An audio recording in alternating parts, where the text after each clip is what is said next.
War అకాడమీకి స్వాగతం. UPSC, TGPSC, APPSC మరియు అన్ని ప్రభుత్వ పరీక్షల తయారీకి మీ నమ్మకమైన గమ్యం. భారత రాజ్యాంగంలోని కొన్ని కీలకమైన అంశాలపై లోతైన చర్చకు స్వాగతం. ఈరోజు మన ఫార్మాట్ కొంచెం భిన్నంగా ఉంటుంది. మనం కొన్ని బహుళైచ్ఛిక ప్రశ్నలను తీసుకొని వాటి ద్వారా రాజ్యాంగంలోని సూక్ష్మ నైపుణ్యాలను అర్థం చేసుకునే ప్రయత్నం చేద్దాం. నేను ప్రశ్నలు అడుగుతాను. మన నిపుణులు కేవలం సమాధానం చెప్పడమే కాకుండా దాన్ని వెనకున్న తర్కాన్ని, అసలు ఆ నిబంధన ఎందుకు అంత ముఖ్యమో వివరిస్తారు. ఇది ఒక క్విజ్ లాంటిది అయినా మన లక్ష్యం గెలవడం కాదు, నేర్చుకోవడం. సిద్ధంగా ఉన్నారా? అయితే ప్రారంభిద్దాం. మన మొదటి ప్రశ్న ఇది. భారత రాజ్యాంగంలోని 3వ భాగంలో ప్రభుత్వ ఉద్యోగాలకు సంబంధించిన ఆర్టికల్ ఏది? ఆప్షన్లివి: 1 ఆర్టికల్ 14, 2 ఆర్టికల్ 15, 3 ఆర్టికల్ 16, 4 ఆర్టికల్ 17. ఇక్కడ సరైన సమాధానం ఆప్షన్ 3, ఆర్టికల్ 16. ఆర్టికల్ 16. అవును. అయితే ఈ ప్రశ్న చాలా ఆసక్తికరమైంది. ఎందుకంటే ఇచ్చిన ఆప్షన్లన్నీ అన్ని కూడా ప్రాథమిక హక్కులలోని సమానత్వ హక్కుకు సంబంధించినవే. నిజమే, అన్ని సమానత్వం గురించే. కరెక్ట్. కానీ వాటి మధ్య తేడాను అర్థం చేసుకోవడం చాలా ముఖ్యం. ఆర్టికల్ 16 ప్రత్యేకంగా ప్రభుత్వ ఉద్యోగాలలో సమాన అవకాశాల గురించి మాట్లాడుతుంది. అంటే పబ్లిక్ ఎంప్లాయ్మెంట్. అవును. అంటే నియామకాలు, పదోన్నతులు వంటి విషయాలలో కులం, మతం, లింగం ఆధారంగా వివక్ష చూపకూడదని ఇది స్పష్టంగా చెబుతుంది. ప్రశ్నలో ప్రభుత్వ ఉద్యోగాలు అనే పదం కీలకమన్నమాట. అంటే ఆర్టికల్ 14, 15, 16 అన్నీ సమానత్వం గురించే మాట్లాడుతున్నా వాటి పరిధి వేరన్నమాట. ఆర్టికల్ 14 సాధారణ సమానత్వం అంటుంది. మరి ఆర్టికల్ 15 ప్రత్యేకంగా దేని గురించి చెప్తుంది? సరిగ్గా అడిగారు. ఆర్టికల్ 14 అనేది చట్టం ముందు అందరూ సమానులే అనే ఒక పెద్ద గొడుగులాంటిది. ఇది పౌరులు, విదేశీయులు అందరికీ వర్తిస్తుంది. అందరికీ. ఇక ఆర్టికల్ 15 విషయానికొస్తే ఇది సామాజిక సమానత్వంపై దృష్టి పెడుతుంది. అంటే దుకాణాలు, హోటళ్లు, వినోద ప్రదేశాలు వంటి బహిరంగ ప్రదేశాలలో ప్రవేశం విషయంలో ఎలాంటి వివక్ష ఉండకూడదని ఇది చెబుతుంది. ఓకే. 14 సాధారణ చట్టపరమైన సమానత్వం, ఆర్టికల్ 15 సామాజిక సమానత్వం, ఆర్టికల్ 16 ఉద్యోగాలలో సమానత్వం. ఈ తేడా గుర్తుంచుకుంటే చాలా సులభం. చాలా స్పష్టంగా వివరించారు. సరే, ఇప్పుడు మనం ప్రాథమిక హక్కుల నుండి ఆదేశిక సూత్రాల వైపు వెళ్దాం. తర్వాతి ప్రశ్న: భారత రాజ్యాంగంలోని ఆర్టికల్ 44లో ఏ నిబంధన ప్రస్తావించబడింది? ఆప్షన్లు: 1 పౌరులకు ఉమ్మడి పౌరస్మృతి, 2 సహకార సంఘాల ప్రోత్సాహం, 3 వ్యవసాయం మరియు పశుసంవర్ధన సంస్థ, 4 కార్మికులకు జీవనవేతనం. దీనికి సమాధానం ఉమ్మడి పౌరస్మృతి, అంటే యూనిఫార్మ్ సివిల్ కోడ్. రైట్. అయితే అసలు విషయమేంటంటే రాజ్యాంగ నిర్మాతలు దీనిని ప్రాథమిక హక్కుగా కాకుండా ఆదేశిక సూత్రాలలో ఎందుకు పెట్టారు? ఎందుకంటే స్వాతంత్ర్యం వచ్చినప్పుడు దేశంలో మతపరమైన వ్యక్తిగత చట్టాల విషయంలో పూర్తి ఏకాభిప్రాయం లేదు. ఓ, అలాగా? అవును. వివాహం, విడాకులు, వారసత్వం వంటి విషయాలలో వెంటనే ఒకే చట్టాన్ని తీసుకురావడం వల్ల అలజడి చెలరేగుతుందని వారు భావించారు. అందుకే భవిష్యత్తులో సరైన సమయంలో ప్రభుత్వం దీనిపై కృషి చెయ్యాలి అనే ఒక మార్గదర్శకంగా దీన్ని చేర్చారు. అంటే ఇది ప్రభుత్వానికి ఒక లక్ష్యం లాంటిది, తప్పనిసరి విధి కాదు. ఖచ్చితంగా. ఇది రాజ్యాంగం యొక్క ఆచరణాత్మకతకు, ముందుచూపుకు ఒక గొప్ప ఉదాహరణ. మరి మిగతా ఆప్షన్లు ఏ ఆర్టికల్స్కు సంబంధించినవి? సహకార సంఘాల ప్రోత్సాహం ఆర్టికల్ 43బీలో ఉంది. ఇది తర్వాత చేర్చబడింది. వ్యవసాయం మరియు పశుపోషణను ఆధునిక పద్ధతుల్లో నిర్వహించాలని ఆర్టికల్ 48 చెబుతోంది. ఇక కార్మికులకు కనీస జీవన వేతనం కల్పించాలని ఆర్టికల్ 43 నిర్దేశిస్తోంది. ఈ ఆదేశిక సూత్రాలన్నీ దేశాన్ని ఒక సంక్షేమ రాజ్యంగా మార్చాలనే లక్ష్యంతో చేర్చబడ్డాయి. అర్థమైంది. మళ్లీ ప్రాథమిక హక్కుల దగ్గరికొద్దాం. ఇది క్రమానికి సంబంధించిన ప్రశ్న. ఆర్టికల్ 19లోని ఈ స్వేచ్ఛలను రాజ్యాంగం ప్రకారం సరైన క్రమంలో అమర్చండి. ఐ వాక్ స్వాతంత్ర్యం మరియు భావ ప్రకటన స్వేచ్ఛ. ఐ సంఘాలు లేదా యూనియన్లు ఏర్పాటు చేసుకునే హక్కు. 3 శాంతియుతంగా మరియు ఆయుధాలు లేకుండా సమావేశమయ్యే హక్కు. ఆప్షన్లు: 1, 1, 2, 3, 2, 2, 1, 3, 3, 2, 3, 1, 4, 1, 3, 2. ఇక్కడ సరైన క్రమం ఆప్షన్ 4, అంటే 1, 3, 2. 132. అవును, దీన్ని బట్టీ పట్టాల్సిన అవసరం లేదు. దీని వెనుక ఒక తర్కముంది. ప్రజాస్వామ్యంలో మొదటగా కావాల్సింది మన అభిప్రాయాలను స్వేచ్ఛగా చెప్పగలగడం. అదే వాక్స్వాతంత్ర్యం అంటే 1.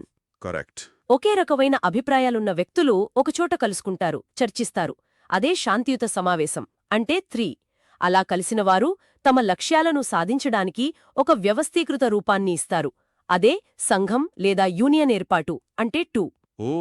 సో మాట్లాడటం, సమావేశమవడం, సంఘం ఏర్పాటు చేయడం ఇది ఒక సహజమైన ప్రగతి. ఆర్టికల్ 19(1) సరిగ్గా ఇదే క్రమాన్ని అనుసరిస్తుందన్నమాట. ఆ, తార్కిక క్రమం బాగుంది. అంటే భావప్రకటన నుండి సంఘమేర్పాటు వరకు ఒక ప్రయాణంలా ఉందన్నమాట. అయితే ఈ స్వేచ్ఛలపై ప్రభుత్వం సహేతుకమైన పరిమితులు విధించవచ్చని కూడా మనం వింటాం గదా. దాని అర్థమేమిది? చాలా ముఖ్యమైన పాయింట్ లేవనెత్తారు. ఈ స్వేచ్ఛలు అపరిమితం కావు. దేశ సార్వభౌమత్వం, భద్రత, పబ్లిక్ ఆర్డర్, నైతికత వంటి కారణాల దృష్ట్యా ప్రభుత్వం వీటిపై సహేతుకమైన పరిమితులు విధించవచ్చు. ఓకే. అయితే ఆ పరిమితులు సహేతుకమైనవా కావా అని నిర్ణయించే అంతిమ అధికారం న్యాయస్థానాలదే. స్వేచ్ఛకు, బాధ్యతకు మధ్య సమతుల్యతను సాధించడమే ఇక్కడ లక్ష్యం. ఇప్పుడు పార్లమెంటరీ వ్యవస్థ గురించి ఒక ప్రశ్న. పార్లమెంటరీ ప్రభుత్వంలో ప్రత్యామ్నాయ ప్రభుత్వం పాత్రను ఎవరు పోషిస్తారు? ఆప్షన్లు: 1 అధికార పార్టీ, 2 ప్రతిపక్షం, 3 స్థానిక ప్రభుత్వాలు, 4 అధికార యంత్రాంగం. ప్రత్యామ్నాయ ప్రభుత్వం. దీనికి సమాధానం ప్రతిపక్షం. ప్రతిపక్షం. అవును, చాలామంది ప్రతిపక్షం అంటే కేవలం ప్రభుత్వాన్ని విమర్శించే బృందం అనుకుంటారు. కానీ మన పార్లమెంటరీ వ్యవస్థలో ప్రతిపక్షానికి అంతకంటే పెద్ద పాత్ర ఉంది. నిజమే. వారు ప్రభుత్వ విధానాలను విమర్శించడమే కాకుండా ప్రత్యామ్నాయ విధానాలను ప్రజల ముందుంచుతారు. అందుకే వారిని షాడో క్యాబినెట్ అని కూడా అంటారు. షాడో క్యాబినెట్ అంటే అధికార పార్టీ ఎప్పుడైనా మెజారిటీ కోల్పోతే ప్రభుత్వాన్ని ఏర్పాటు చేయడానికి తాము సిద్ధంగా ఉన్నామని, తమకు ఒక ప్రణాళిక ఉందని చెప్పడమే ప్రత్యామ్నాయ ప్రభుత్వం యొక్క సారాంశం. అంటే వారిది కేవలం వ్యతిరేకించే పాత్ర కాదు, నిర్మాణాత్మకమైన పాత్ర కూడా. సరే, ఇప్పుడు న్యాయ వ్యవస్థకు సంబంధించిన ఒక అంశం. భారతదేశంలోని ఏ న్యాయస్థానానికి ఏదైనా చట్టపరమైన ప్రశ్నపై రాష్ట్రపతికి సలహా ఇచ్చే అధికారం ఉంది? I supreme court, I high court. ఆప్షన్లు: 1 ఐ మాత్రమే, 2 ఐ మాత్రమే, 3 ఐ మరియు ఐ రెండు, 4 ఐ లేదా ఐ కాదు. ఇక్కడ సమాధానం సుప్రీంకోర్టు మాత్రమే. కేవలం సుప్రీంకోర్టుకు మాత్రమేనా? అవును, రాజ్యాంగంలోని ఆర్టికల్ 143 సుప్రీంకోర్టుకు ఈ ప్రత్యేక అధికారాన్ని ఇస్తుంది. దీనిని సలహాపూర్వక అధికార పరిధి లేదా అడ్వైజరీ జ్యూరిస్డిక్షన్ అంటారు. ఏదైనా చట్టపరమైన లేదా ప్రజాప్రాముఖ్యత ఉన్న విషయంలో రాష్ట్రపతికి సందేహం వస్తే వారు సుప్రీంకోర్టు అభిప్రాయాన్ని కోరవచ్చు. ఓకే. అయితే ఇక్కడ 2 ముఖ్యమైన విషయాలున్నాయి. 1 సుప్రీంకోర్టు సలహా ఇవ్వచ్చు లేదా నిరాకరించవచ్చు. 2 సుప్రీంకోర్టిచ్చిన సలహాను పాటించాలా వద్దా అనేది రాష్ట్రపతి ఇష్టం. అంటే అది కేవలం సలహా మాత్రమే, ఆదేశం కాదు. కరెక్ట్, అది కేవలం సలహా మాత్రమే. ఈ అధికారం హైకోర్టులకు లేదు. ఇప్పుడు సుప్రీంకోర్టు అధికార పరిధికి సంబంధించి మరో ప్రశ్న. ఇది జతపరచడం. ఒకవైపు ఆర్టికల్స్ ఐ 132, ఐ 133, ఐ 134. మరోవైపు నిబంధనలు: 1 అప్పీలు కోసం ప్రత్యేక అనుమతి, 2 క్రిమినల్ విషయాలలో అప్పీలేట్ అధికార పరిధి, 3 సివిల్ విషయాలలో అప్పీలేట్ అధికార పరిధి. వీటిని సరిగ్గా జతచేసే ఆప్షన్ ఏది? ఈ ప్రశ్నలో ఇచ్చిన ఆప్షన్స్ కొంచెం గందరగోళంగా ఉన్నాయి. ఎందుకని? ఇచ్చిన వాటిలో మనం ముఖ్యంగా గుర్తుంచుకోవాల్సింది 2 విషయాలు. ఆర్టికల్ 133 సివిల్ కేసుల అప్పీళ్లకు, 133 సివిల్, మరియు ఆర్టికల్ 134 క్రిమినల్ కేసుల అప్పీళ్లకు సంబంధించినవి. ఆర్టికల్ 132 రాజ్యాంగ వివరణకు సంబంధించిన కేసులలో అప్పీళ్లకు వర్తిస్తుంది. ఓకే. కాబట్టి సరైన జత ఐకి 3 మరియు 3ఐకి 2. కొన్నిసార్లు ప్రశ్నలు ఇలాగే కొంచెం తప్పుగా ఉంటాయి, కాని మనం కోర్ కాన్సెప్ట్పై దృష్టి పెట్టాలి. 133 సివిల్, 134 క్రిమినల్. ఇది ముఖ్యం. అర్థమైంది. సరే, అధికారాల విభజన గురించి మాట్లాడుకుందాం. కింది వాటిలో రాష్ట్ర ప్రభుత్వ పరిధిలోకొచ్చే అంశాలేవి? ఐ ప్రజారోగ్యం, ఐ వ్యవసాయం, 3 పోలీస్. ఆప్షన్లు మీ ముందున్నాయి. ఇక్కడ సమాధానం ఆప్షన్ 4 అంటే ఈ 3 అంశాలు రాష్ట్ర జాబితాలోకే వస్తాయి. మూడునా? అవును 3. రాజ్యాంగంలోని 7వ షెడ్యూల్లో కేంద్ర రాష్ట్ర ఉమ్మడి జాబితాలు ఉన్నాయి కదా, ఉన్నాయి. అందులో ప్రజారోగ్యం, వ్యవసాయం, శాంతి భద్రతలు అంటే పోలీస్, ఇవి ఏ రాష్ట్రానికైనా చాలా ప్రాథమికమైన అంశాలు. అందుకే రాజ్యాంగ నిర్మాతలు వీటిపై చట్టాలు చేసే అధికారాన్ని పూర్తిగా రాష్ట్రాలకే అప్పగించారు.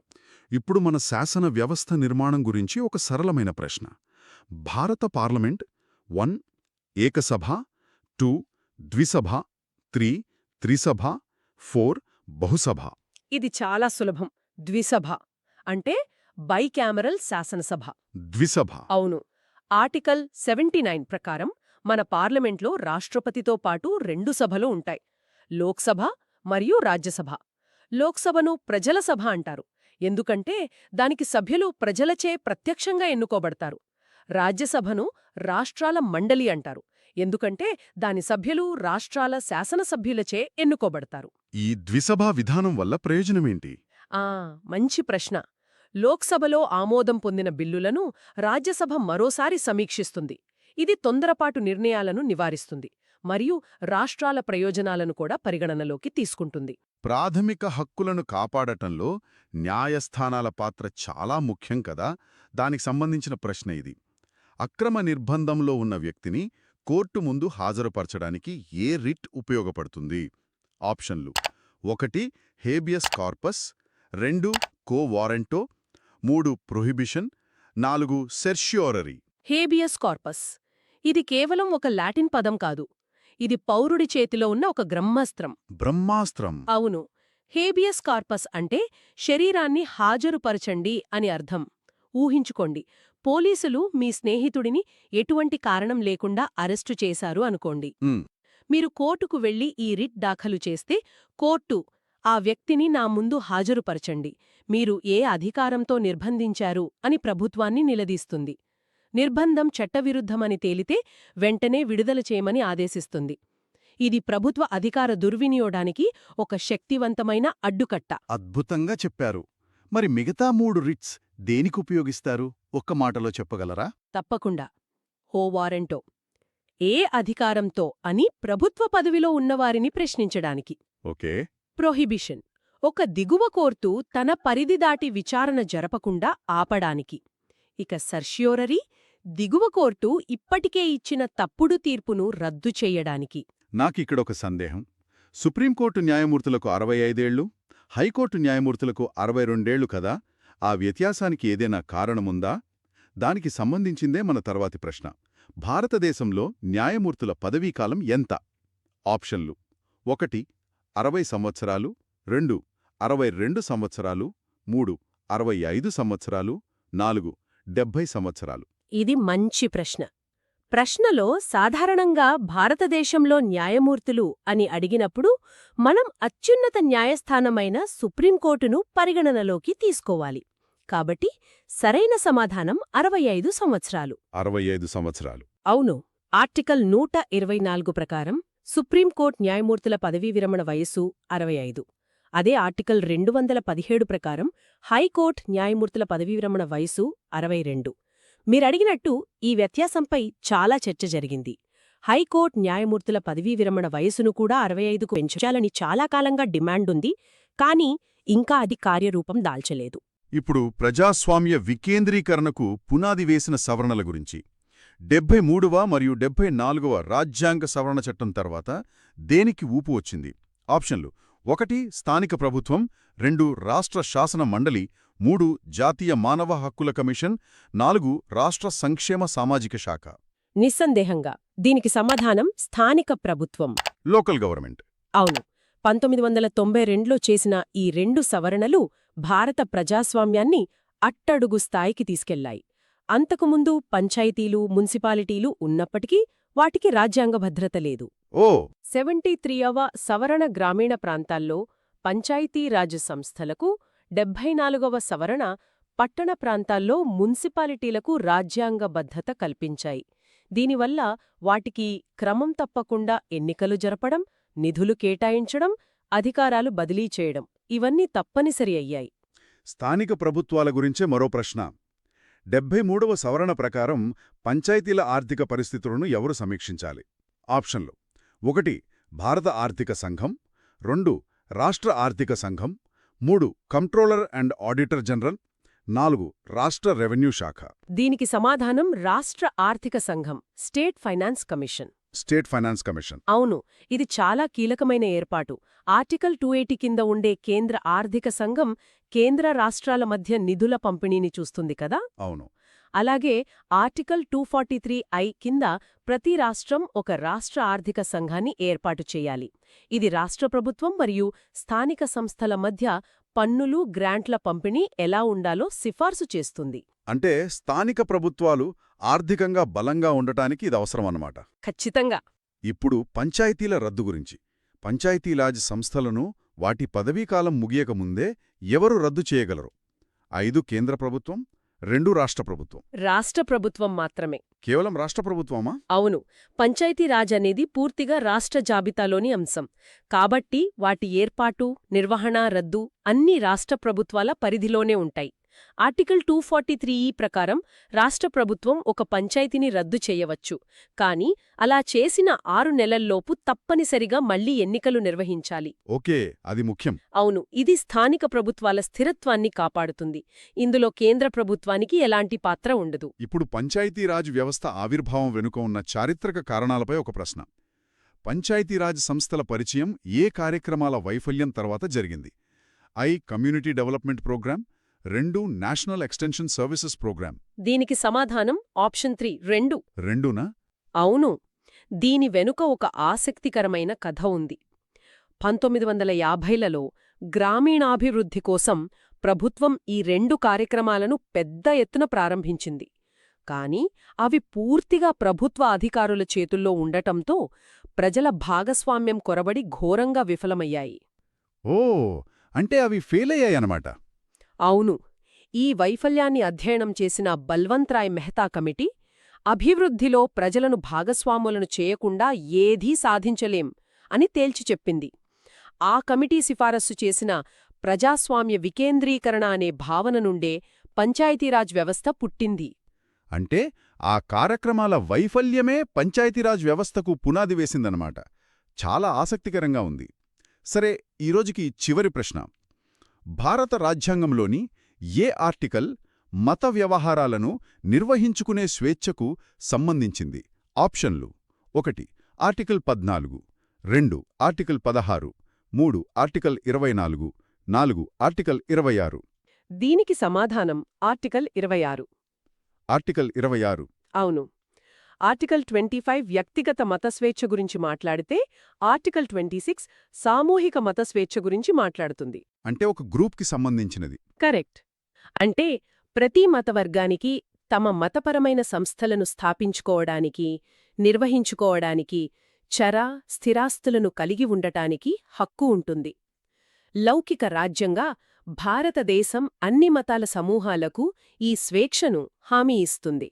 ఈరోజు ఈ ప్రశ్న జవాబుల రూపంలో మనం రాజ్యాంగంలోని ఎన్నో కీలకమైన మలుపులను చూశాం. ప్రాథమిక హక్కుల నుండి ఆదేశిక సూత్రాల వరకు, కేంద్ర ప్రభుత్వం నుండి స్థానిక ప్రభుత్వాల వరకు ప్రతి నిబంధన వెనుక ఉన్న లోతైన ఆలోచనను అర్థం చేసుకున్నాం.